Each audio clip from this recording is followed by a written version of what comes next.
So today with me, I have a very special guest. He's a dear friend. He's a mentor. I've grown up with him. I've seen him from a distance. We have come to connect and bond at such deeper levels. And he is a CEO. He's a husband. He's an entrepreneur. We are going to be hearing his story. And I want to welcome you. If this is your first time, welcome to the Sprout Podcast. And at Sprout Podcast, we believe that we are here to grow together, to thrive together, but also to inspire others. So if it is your first time, I would like to encourage you to subscribe to our channel, our YouTube channel, but also wherever you get your podcasts from, you be sure to check us out on Spotify, on quite a number of platforms. So without wasting any other time, I want to welcome our guest. I want him to say hello to us, let us know who he is, what he does, what is he so passionate about. Yes, Mr. Opolot. Wow, lovely. Yes. First of all, thank you for having me. It's a great pleasure of mine to be part of your space, the Sprout Podcast. I believe that's a space that's hopefully going to revolutionize and cause to sprout the visions and ideas of many. Surely. My name is Charles Opolot, as you already said. I love to refer to myself as a creator, an initiator, and a visionary. A creator, an initiator, and a visionary. Exactly. Wow. So that's really what I am passionate about. I could look back to many years, and I will confidently tell you that most of the work, initiatives, assignments that I have been involved in have really been assignments that have helped me keep in touch with either one of the three or a combination of the three facets that surround my life, or really a blend of everything. It's been about creating ideas. It's been about initiating them. Where I have probably not participated in the creative process, I've probably initiated an idea and said, you know what, I think we could do this. And people have run with it. Exactly. Or I have been very privileged to just be a visionary, see things from a big picture standpoint. So that's pretty much what I do. Interesting. I know it's just scratching the surface, but I think for now that will be it's an honor. It's an honor to have you on this platform. And those are very ambiguous words. They are big words. You know, before we rebranded this podcast to the Sprout Podcast, we used to call it Big Dreams, Small Pockets.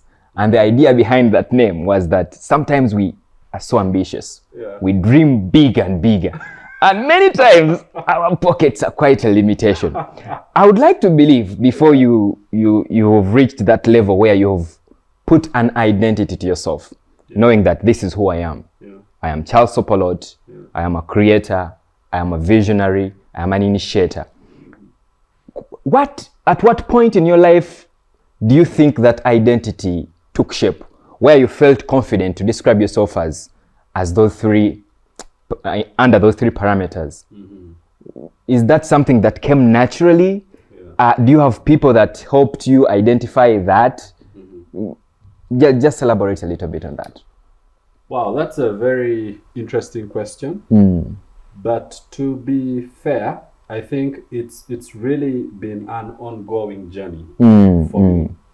It's been an ongoing journey, and I must say that along that journey, I have witnessed the pain of creation, the pain of initiation, and the pain of carrying a vision. Because for many times you kind of feel like you are in a pocket or a vacuum all by yourself. But then you have to survive. So it's been an evolution of sorts. You know, what you probably will know from conversations that we've shared and whatnot, is that I've had varied interests within the creative domain of stuff. I have been and still am a writer, a poet, and I've also been a spoken word artist. I've known you as an instrumentalist. Exactly, you've known me as an instrumentalist. Somebody has known me as a carpenter. Can you imagine? And then somebody will swear on their life that Charles is a social media expert. And then another person will know me as a web designer. Wow. It's crazy. Wow. Yeah. Wow. And so what the journey has really been about has been, look, allow yourself to just experience life. Yeah. Open yourself up to the full spectrum that's available to you as far as the creative space is concerned. Wow. So I have dared myself to learn, to grow. I have also been privileged to sort of carry the persona of the sort of person that's very sure that they will figure things out if they set their minds to them. Wow. So I have learned a lot through that. You fail and learn, unlearn and go again. And then I'm not very good with asking questions, but I'm very good with asking questions introspectively. Within my mind, I'm literally looking at things, sizing them up, figuring things, asking the kind of questions that I think will help. I'm going to trigger you to exactly take action. So the triggers keep going off, and I find myself learning and learning. Wow. And I think in part it's because at times I do not quite know how to ask the right questions if I have to articulate them before somebody. But I kind of know how to ask those questions within myself. Very strange phenomenon. Interesting. So yeah, so to tie it off, the identity of creator, initiator, visionary is something that I think has been evolving. There's been a metamorphosis of some sort. And so today, as I sit before you, I can confidently tell you that perfectly typifies who I am by virtue of the journey that I have taken up until this point. As to whether I'll be a creator, initiator, visionary 10, 20 years from now, that is something that I can leave to fate as God would have it. Wow. So it's like your destiny is sealed. I would like to believe so. Yeah. Very interesting. But and you know what? I would like for us to just have a backdrop. Right. You know, before you coming into defining your life the way you do, or even reaching that point in life, that pivotal point where you say, okay, I'm opening up my life to be able to experience things, to be able to allow myself to grow. I want to hear your story. How was it like when you're growing up? Did you grow up with both your parents? How was your... Because when you mention, you've mentioned quite a number of skills and how people could describe you. You reminded me of my dad. So some time back, I shared this testimony, how my dad would literally do almost everything. And to me, I wondered what exactly he did. Was your dad also like that? Was he doing all those things that now you feel like you're doing all that? Wow. How was life like when you're growing up? You know, first of all, here's the thing. My old man, rest in peace, Professor Charles Opolot, or Kurut. Senior.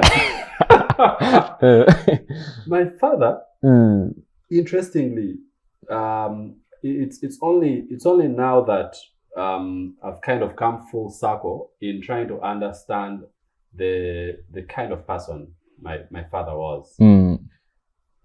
We have stories that we've heard about their life growing up, my father and mother. You hear them accidentally in corridors of conversation. Sometimes it's just in passing, maybe as an elder is saying this and saying that. And I realized that my father was an academic through and through. I am very passionate about academics as well. and I carry a gift of teaching, which is something that some people will receive with such shock because they probably they have not seen you exercise that. Exactly. Now, many years ago, a story is told about my father and mother and how they were trying to, make ends meet very many years ago. While I think then, right around the time he was probably still a primary school teacher, if I am right about that bit of history. And the suffering was if you have a house and you have painted it perfectly and all the walls are well done, now their house was painted with suffering. Interesting. What a description. Exactly. Their house was very well painted with what? With suffering. They were in scarcity. My mother once told us a very interesting story that my father, I think, owned just a single pair of clothes. And that is the real picture of where these people started out from. And every day he would go on a bicycle to do whatever it was, and then he would go fishing, harvest the fish, and then sell the fish. They had a business of selling fish. You go, catch, take to the market. Exactly, take to the market, and that was it. And so in the evening when he returned, he had to throw his clothes off, and then his wife would quickly get to the basin and wash and hang them, and then overnight they would dry, so that in the morning they would take those local iron boxes, press them, the man would dress up and would attack the streets. Interesting. Wow. Now, that strongly contrasts, of course, with the kind of person he eventually evolved to become much later. But the interesting bit of that history is these are things that we were told. These were just stories that we had that, of course, were authentic, I believe, because they were being told to us by our mother herself. Now, later on, we only have just a little bit of memory about our parents growing up together, or rather doing life together, because eventually, as fate would have it, my mother and father would separate and kind of go separate ways and whatnot.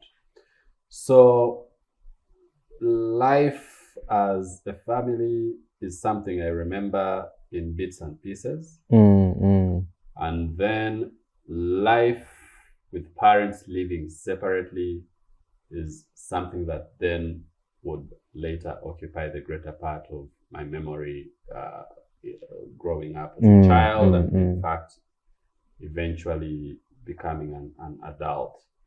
So most of those things were then, today I'm going the other side. This week I am here. The school that I went to, it was so funny that I would have to leave from home to go to school in A level.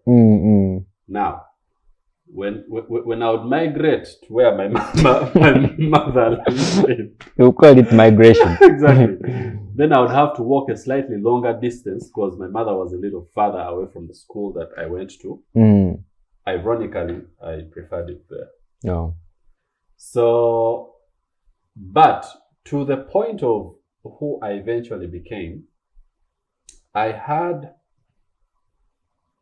an experience in my primary school, the boarding school that I attended, which to this day I believe was a very critical birthing point, perhaps, of what I have eventually evolved into today. No. We had an arts teacher in that school, very skilled and talented guy. And then one time we were very privileged to participate in preparations for the Founders Day for my school. And the art teacher was charged with the project of coming up with different items and concepts for house decoration, setting at the table, Mm. wall hangings, and so on and so forth. And I was one of the pupils that participated in that project. We were a number of us. I picked very keen interest. And I remember building projects with my own hands. And every time I looked at a project, I looked at a wall hanging. I was like, wow, that is my stuff. You know, you look at table decoration, I don't know what, like, yeah, man, that is me. That is me. I have never forgotten that experience. Wow. Never forgotten that experience. So later on, I go through university. I could argue that I was probably not very sure what I really wanted to do. And this is one thing, looking back retrospectively, one thing I could probably say, it was probably not the best place that I would have desired to be at. And then looking forward, it's one thing that now with such clarity and confidence I can say, one thing that a parent wants to do is to allow a child room to express themselves. Wow. Because my spirit desired and sought after some form of expression. But then what I desired intimately was being stifled and curtailed by an environment that was not quite enabling. Because probably the old man thinks you should be doing this, but the little voice in you is seeking expression in something else, very different, and the opportunity is not there. Yeah. Let alone the stereotype around some of these things. In my years of school, believe me, it was I perceived it as very strange and weird. How can you go to school to study art? That was the mentality. The mindset, yeah, exactly. You're right. Like, it looked like a joke. Exactly. Like how it's like MTT. How do you go to study MTT? When what are you going to become? What are you going to become? Ogenda kuba ngoma. Ogenda kuba osigaranji. Like really? But look where life led us. Interesting. You know, your story is quite very, very true. And many of us actually, at some point, I believe, can connect with you. You know, sometimes you go through school and you feel like you're not certain. You know, there are a few kids that really know what they want in life. Yeah. You find such types rare. Somebody knows that, okay, I'm going to do this, I'm doing this type of subject, and I want to apply for this type of combination. This is where I'm seeing myself. Now, some of us don't have all our thoughts together and plans before really going through the education system. We just stumble and walk over. You fall in things. You stumble into things. But it's very interesting. Time, the Bible talks about time being an answer of all things. Time answers all things. Oh, yeah. So as you allow time is a vindicator of all matters. Time is a vindicator of all matters. As you allow yourself to go through the process, things take shape. Yes. Wow, that is quite very interesting. If you've just joined us, you're listening to the Sprout podcast. I'm honored to host Mr. Charles Opolot, who is an entrepreneur. He has, if you missed his introduction, it was quite a bombastic one, for lack of better words. He is a creative, he is an initiator, and he is a visionary. Yeah, so we're going to be diving into how he started his business and maybe try to reflect whether it is actually the first business he began, it is what he's running with. But before we do that, let's just take a quick break and be back.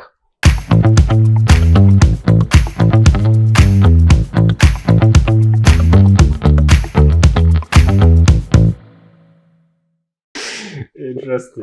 President Mr. Opolot. Yes, sir. Welcome back. Thank you. So I would like to believe that when you went to the university, I understand you did economics. That's right. Yeah, and you know, most of us, we are encouraged that you go to school, study and pass, look for a job, and then do life. Has that been the same story for your case? How has it been for you? Have you followed the same path? I think for me, it's either I became a disruptor of the predictable paths of life, or life became a disruptor of my of your would be straight path. Exactly. Surely it has to be one of the two. No, but to be fair, I would probably not have thought that my life was going to pan out the way that it has. But I want to tell you a very interesting story. When I was in my senior 4, I had a very closely knit group of friends, very close. I remember one time with these friends of mine, we were standing at the school notice board. And while we were at that school notice board, we're just going on with our banter, catching up about this and that. And somehow the conversation of what we would like to do or to become later on in life came up in that moment. And I remember very closely, like it was yesterday, that as we were catching up, everybody kind of went on with what they wanted to be. One of my friends said, he was passionate about hip hop and rap, which, by the way, is something that I also have roots in. Very interesting. Oh dear me. So this friend of mine, he loved to rap and whatnot, and he said to us, "Man, for me, when I grow up, I want to be a hip hop artist." Okay. And then another friend of ours said, "For me, probably I would like to get a job, work for a little while, and then I will go off to do my own stuff." Then I remember saying, "For me, I would not like to be anybody's worker. I'd like to do my own stuff. I want to run my own business. I don't want to be anybody's employee." This was me creating my reality way back over a decade before I even got into that place, playing field. The irony, it's probably not an irony.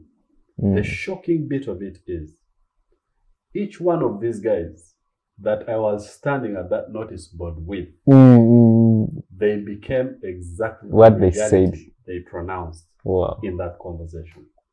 Interesting. One of them, today as I speak, the guy who said he wanted to be a hip hop artist,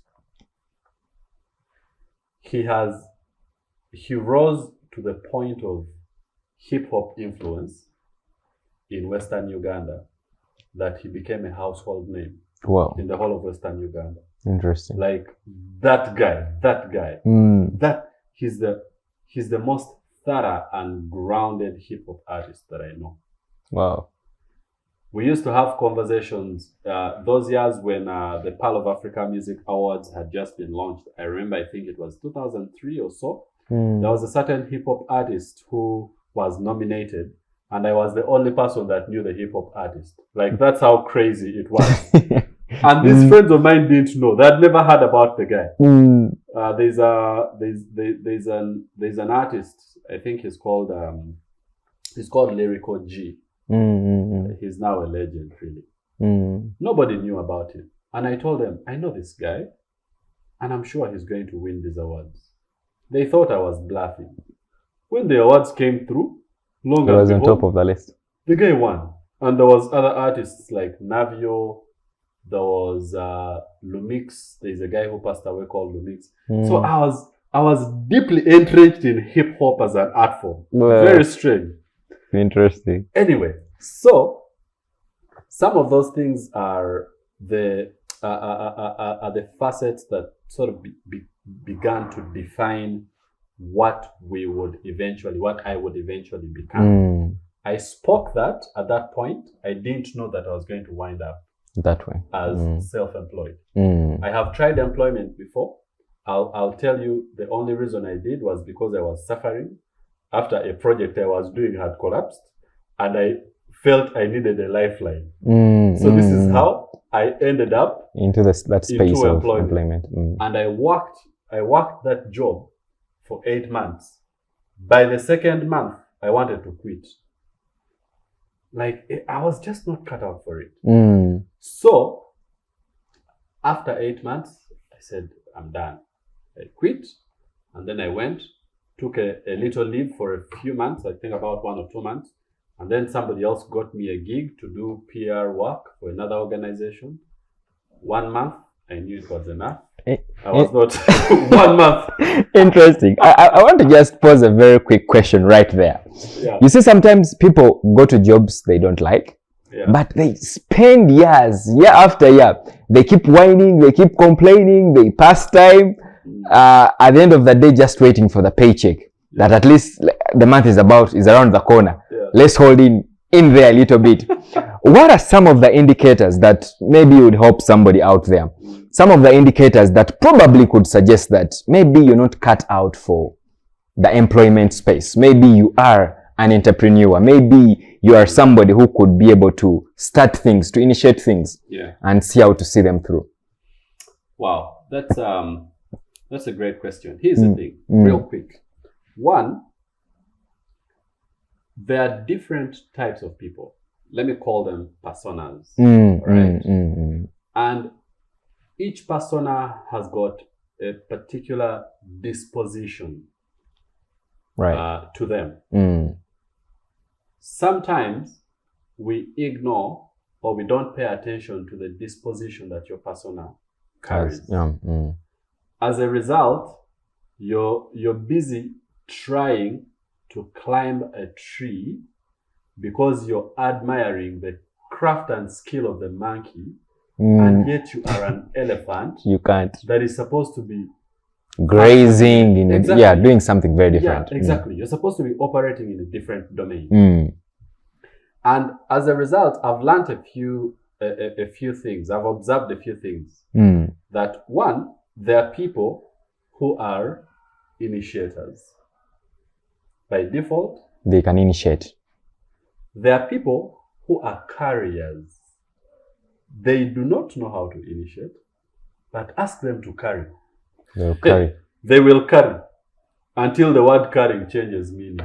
They will carry the vision, they'll carry the organization, they'll deliver on tasks, you'll ask them to do this, they'll do, and theirs is just to carry. They're like a womb of a woman. They will carry. But it is the sperm that initiates the process of carrying. Then you have something. And then there are finishers. Like we have gone this far. We've gone 98 steps. We have 6 steps to go. We are at the tail point of this. Somebody needs to finish that. So there are carriers, there are initiators, and then there are finishers.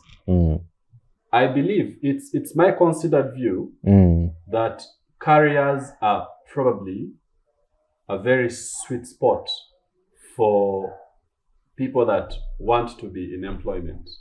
If your disposition is to be a carrier, employment is a very great place for you. Of course, you want to have a blend of these three. You want to be a carrier who also desires a bit of initiation and to see through something, to finish the project. To finish something. Now, if you are like on steroids for initiating things and you do not want to carry things, it's probably a good sign that, you know what, this thing of employment might burden you. Exactly. It might burden you because you are excited, you're enthusiastic about, I bath this, but you just can't see things through. However, a little caveat, you might be an initiator and probably not very good with carrying things through, but in case you have a facilitating environment, then your strength could also be an asset within that organization. True. The only problem will be if the space that you're working in, the organization, the company, business, you name it, is probably either so small that it will not facilitate You. your unique sort of persona, Mm. or if it's too big that it will not care and all it wants is Just results. deliver on what we expect Exactly. you to do. Exactly. So at the end of the day, those are very briefly, it's a much deeper conversation, but Yeah, really, I understand. in brief, Wow. they are initiators, they are Carriers they are and their finishers. finishers. Typical Wow. person you want is a person that will carry your vision. Yeah. Wow, that is very insightful. I'd never thought about it that way. Yeah. That we have initiators, we have carriers, and then we have finishers. I hope you're benefiting from this conversation, and as even we speak, try to reflect and see, are you a finisher? Are you a carrier? Are you an initiator? You know, when you are in the space of employment, sometimes there are policies. Organizations and companies have policies in play. That's right. To just help the human resource to grow, develop, and hone certain skills. Yeah. How is it when it comes into the space of entrepreneurship? Because and even as we try to climax our conversation, but also be able to go into that part where you get to speak about how you started your business and how you've seen it grow through different phases. Yeah. How is it for an entrepreneur? You know, sometimes entrepreneurship looks like a one-man army. You are the accountant, you are the cashier, you are the CEO, you are the and we have a very bad kind of statistics in our country that businesses struggle to see their first birthday. but I would like to look at you as a successful entrepreneur because you're more than one birthday. How are you able to grow into that space? Because it's all about you being very deliberate. Yeah. There are no systems that are external propelling you in certain directions. How speak to that area? So first of all, it's been entrepreneurship has been at the core of my spirit for the longest time I remember. In fact, I shared the story with you of that primary school experience of creating art and whatnot. Yeah. And then I shared with you about that conversation that I've never forgotten at the notice board in O level. There is one little one that I haven't told you about. Now, going back in time, in primary school, probably primary 6 or so, I remember my earliest memory of doing business was in primary 6. Primary 6. Exactly. Wow. Now, taking you back to the idea of initiator, I was just right there. I remember very clearly. I was just going on with my own stuff, and an idea hit me. I wondered to myself, is there a way that I can make some money? I was thinking, what if? And then I thought to myself, okay, I have a few things. I had Grab. I had margarine. I had sugar. Then I had a friend of mine whose father, I think, was richer than my father. And for him, he had biscuits and a few other nicer things than I did. So I talked to this guy. I tell him, you know what? I was thinking, can you bring your biscuits? I bring my sugar and my margarine. And then we do like this. We do a butter trade. It wasn't a butter trade. It was, you bring your biscuits, I bring my margarine and my sugar. Okay. We take a pair of biscuits and sandwich it with margarine. We sell at 50 shillings. Well, We take a pair, sandwich it with margarine and sprinkle some sugar. We sell at 100 shillings. Let me tell you, those biscuits sold out in less than 2 days. And by the third day, we were going to the canteen or kusubura to buy more biscuits. to stock. Exactly, to restock. We restocked, and then we kept on with a pattern like that. Interesting. Then, of course, one of us became the Judas of the enterprise, and this is how the business collapsed. Later on, in my O level, again I started asking myself the same question, and then I got into the business of transport. I started to organize transport. I'd never done anything like that before. I organized transport for kids as the term would be closing. So I just asked for permission one day because I was trying to figure how am I going to make it happen. I had seen guys, elders, guys that were ahead of us doing something similar, and I really liked the idea. So one day I just got permission, went out of school, went to the bus park in Ginger, got to the driver, discussed with him, agreed on a few things, negotiated. In those years, by the way, you'll be shocked, a bus to Ginger in those years was 900 shillings. 900 shillings. 900 shillings. When money still had its value. Exactly.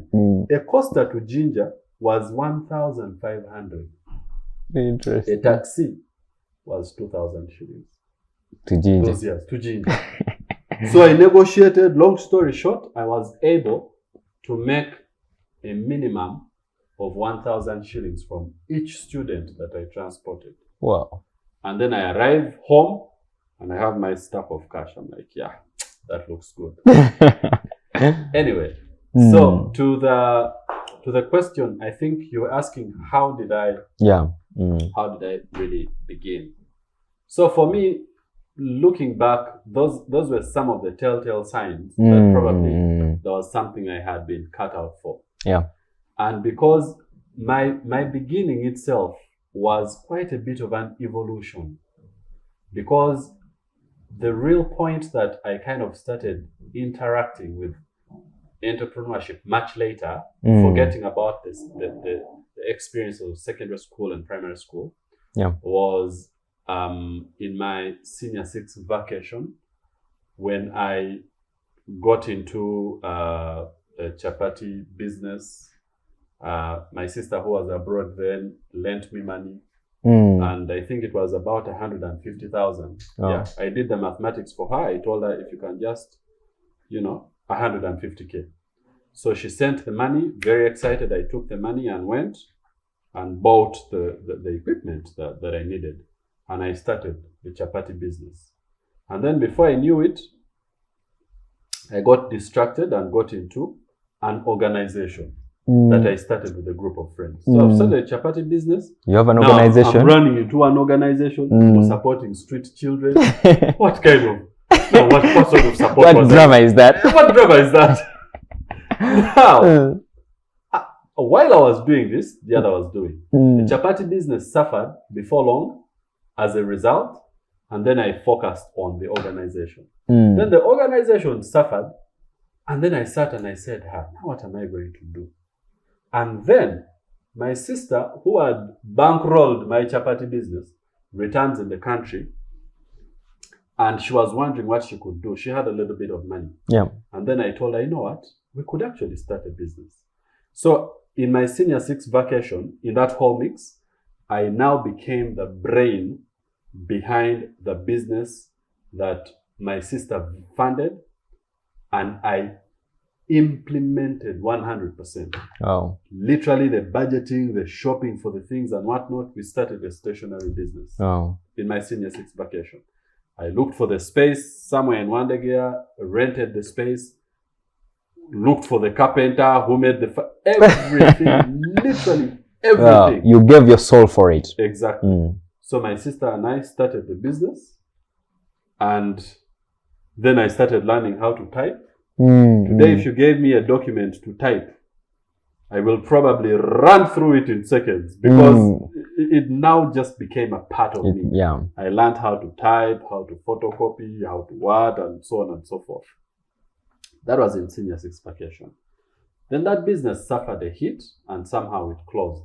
Then in my second year, I got back into the business of running a stationery.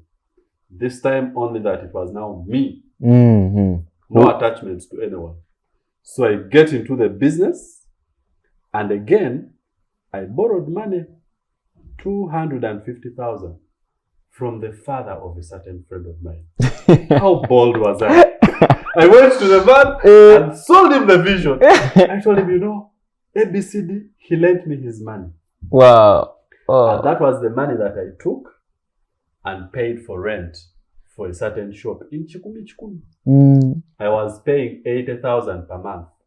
The landlord wanted 3 months down. So I paid, And I had, I think, about 60,000 or so left off of that money. And I started. And the business started growing. Wow. When I started that business, because I had been through a number of businesses and they were failing, and I had become a laughing stock in my family. Yeah, every time they had, now Charles is saying this, that one, you know. He has his business struggle. Exactly. Actually, one time one of my siblings said, "You're starting another business." When I started feeling the ridicule, that's when I learned the principle of shutting your mouth until things make sense. So I went into another experience of trying to start the stationery by myself, and I never told anyone about it in my family. Not a single My soul. goodness. Then the day that I opened shop and launched the business, that's when I broke the news. And they were all in shock. They were all in shock. Interesting. So later on, as that business was working and whatnot, I was making some decent money for my level. Because I remember very clearly, good days would give me returns of anywhere in the region of 300, 400,000 on a good day per day. One time I remember very clearly, I needed a computer because I felt, you know, my computers were giving me trouble. The years of Pentium 1, Pentium 2, Pentium 3, Pentium 4. What a generation. My goodness. The Pentiums, a Pentium 4 was a it was, yeah. Workhorse. It was our Avengers. That was the gold standard. Yeah. So anyway, to just give you a perspective of how well that business was doing for my level then, one time I needed a computer. So I get into that work week, I start doing my work at my shop, and within 3 days, I had enough money to buy a computer. Wow. Yeah, like 3 days. Wow. And I went, bought a computer. Interesting. Then I even became a lender, by the way. I became a lender. You started lending other people. The people that were laughing at me, they started to come to borrow money from me. would they bring back commission or interest? That's a long story. That's a story for another time. Wow. So, to just tie it off real quick. So anyway, after that experience of the stationery that I rebirthed and whatnot, later on, I now got into the creative space, but in the different domain of spoken word poetry. So I birthed, I joined a certain group and later birthed a group of poets. I was leading about 30 to 40 poets, and we're organizing events at the National Theatre. And then while I was at it, I realized I needed to have some sort of creative skill set. When I was running the stationery, I was a graphic designer within the domain of Microsoft Publisher. That was as far as I could go. But when I got into organizing events, I realized Publisher cannot be used to design a poster. And then I was forced to begin learning the likes of Illustrator and Photoshop. Wow. And so going into the space of spoken word poetry opened my eyes and forced me to understand that I had, by force, to learn how to do design work and creative work. Yeah. So I did the project, the poetry group, organized events, did a poetry, schools poetry, I called it the Grand Schools Poetry Slam, and it was the first of its kind in Uganda, by the way. Wow. Before that, we had recorded an audio poetry project, and it was again the first audio poetry project recorded in Uganda. Wow. Now, I felt, you know, that thing of, yeah, man, I'm birthing this, I'm birthing this. I had that energy and zeal. Later on, I transitioned out of poetry because of a big loss that I suffered, which I'll not go into detail. And then I morphed then into social media management via the company that I worked at, which was I think it was probably the first proper social media management firm in Uganda. And it was led by a certain Israeli gentleman who was very, very intelligent and whatnot. So I began to learn social media management through him. I was also doing content writing and blogging, and I was doing sales and marketing as well at that organization. So when I learned the grips of social media, when I left, I was like, oh yeah, I can do this. It should be part of your service offerings. So I started out with certain two friends of mine with whom I'd been at that organization, and we started a company, a media company doing social media management services. And then I went, pitched to a client. My client was the first client we brought into the organization. A certain media school in Uganda, one of the most respected schools of journalism in Uganda, actually. They were my first client. I serviced that job for a while, and then I also did website design for them. So if you go to their website today, the website that school has, the URL was my work. Wow. Exactly. Wow. And the social media accounts, I set those up. Wow. I was the one that set up the social media, and then I did the content for a couple of months. Then from there, I now started to evolve and support. There was a certain group that was doing a certain software as well. And they just loved and respected me. They thought I was the most thorough marketer that has walked the earth. So they approached me and they said, "We want you to support us." So I started offering marketing support to that company. That team. It was a young company and whatnot. And then thereafter, I felt within my heart that, you know what, I now want to go and hit the streets by myself. Full board. So, to be fair, in that whole evolution, I started as a social media expert, but social media work placed a demand on me to understand design. Because you are not going to outsource all the work. You're right. So then I was forced to now try to further what I had originally gotten a discovery of during the days of poetry. So I started to learn how to do design work, and then I plunged into design work and fell in love with it. Social media then took a backseat, and then I got into graphic design much more. And then as I got into graphic design, and then I evolved and got into branding. And then as I went by in 2017, I felt that, you know what, now I need to begin functioning and operating properly, like a proper company. So that was the year that my company, Kojena Corporation Limited, was birthed. Wow. So in 2017, I officially registered and Kojena launched. Corporation and launched.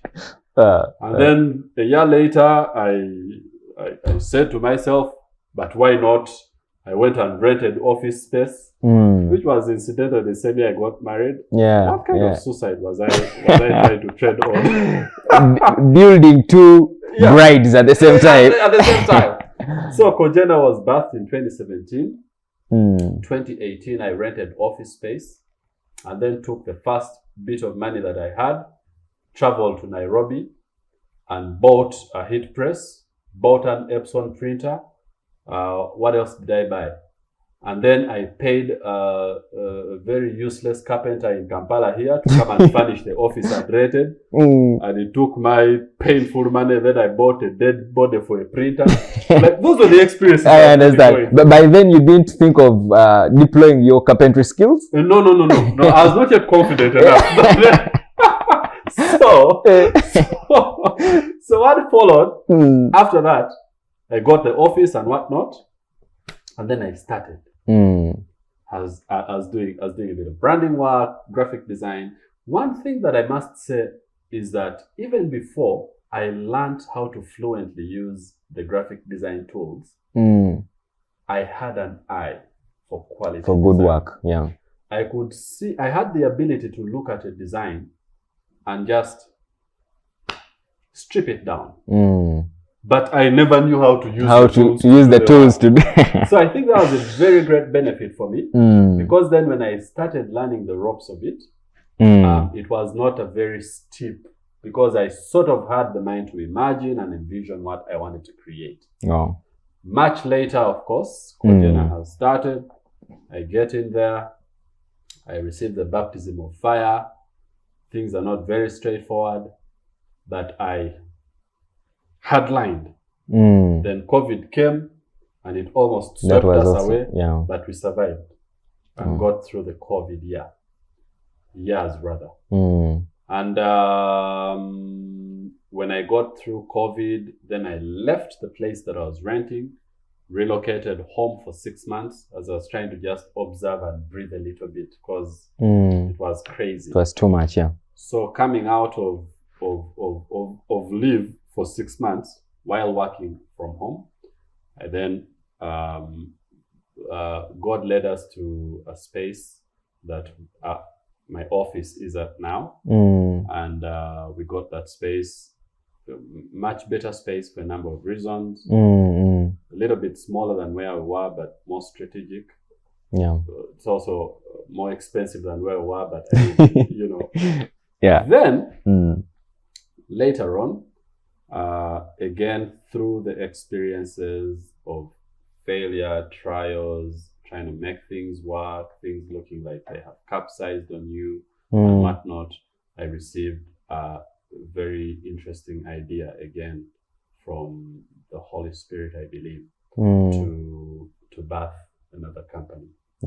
So through that, we then birthed another company that we got fully registered and whatnot, and it's existing. It's very much available. Wow. So yeah, like that's for what the journey has been. Well, it is quite a broad journey, and I know we have actually not yet tapped into the real core of this conversation. Yeah. So for purposes of trying to conclude this episode, we might not go any longer than this, but I understand we are going to continue with this conversation.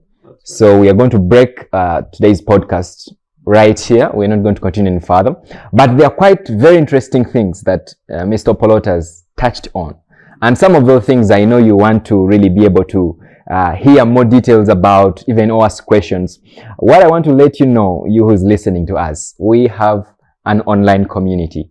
It is called the Sprout Squad. It's an online community where you are able to ask questions, you're able to engage with us, and we can even be able to respond, but also know how best to move forward.